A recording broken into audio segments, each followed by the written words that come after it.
Editing is all Mac-based now. I mean, there are programs out there on the PC, but whether you're using Avid or using Final Cut Pro, you're working on a Macintosh. Using a Mac is a little different than using a PC. It's not so much operating a computer as it is sort of tricking it, fooling it into doing what it is you really want it to do. You kind of have to sneak up on a Mac. I don't feel like I'm operating the Mac so much as I'm just there sharing the Mac experience.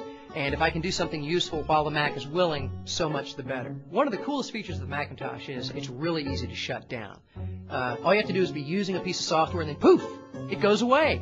It's gone. It's shut down. You didn't push any buttons. You didn't close. You didn't even save. It's just gone. Unless you want to shut down a Mac. Oh, that's a whole other story.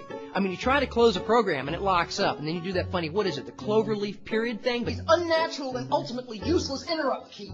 Then nothing moves. Then you push the power button and it won't turn off. You go around and unplug it, and you better hope you're not on a laptop, because then you got to find the damn battery and try to pull that out, or the thing will never shut down. So I put my CD in the CD-ROM tray, and I'm copying media off that CD, dragging it onto my desktop, dragging it onto my desktop, dragging it onto my desktop. I eject it, and where did my files go? It's the only operating system I know of where click and drag does not mean you actually copy or move anything. No, you're just making shortcuts on your desktop. So I've got my next CD, and I slam it into the CD-ROM tray, and lo and behold, it starts playing all by itself. I'm looking for a way to turn it off. Finally, out of desperation, I click and drag the CD into the garbage can. The system locks up.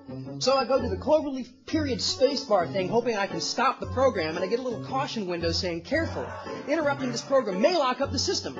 I try to click OK, but the system's already locked up! I like the handle here. That's so you can attach a chain and use it as a boat anchor! The Mac is practicing some kind of bizarre psychological warfare on me because I'm working late at night. Out of the corner of my eye, I keep seeing this thing jumping up and down. The update manager is bouncing at the bottom of the screen like a Jack Russell fucking terrier. So I'm looking around in the list of the files, trying to find the executable it wants me to update.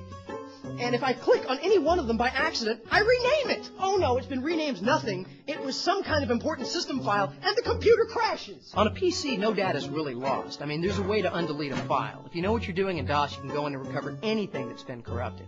On a Mac, if you lose a file, you run to the store, you get a copy of the Mac version of Norton Utilities, you run back only to have Norton go, "You idiot! You own a Macintosh! The file is fucking gone! It's just gone!" Don't have any tools or any kind of buttons or whatever dials or switches on the bottom of the screen, because if you reach for them, the dock menu comes up. You've got to angle around and slide and dodge the thing to get to the control. It's kind of like boxing with your computer. I can put it on the bottom, I can put it on the left, I can put it on the right. No, I can't put it on the top. That's reserved for the mighty Blue Apple.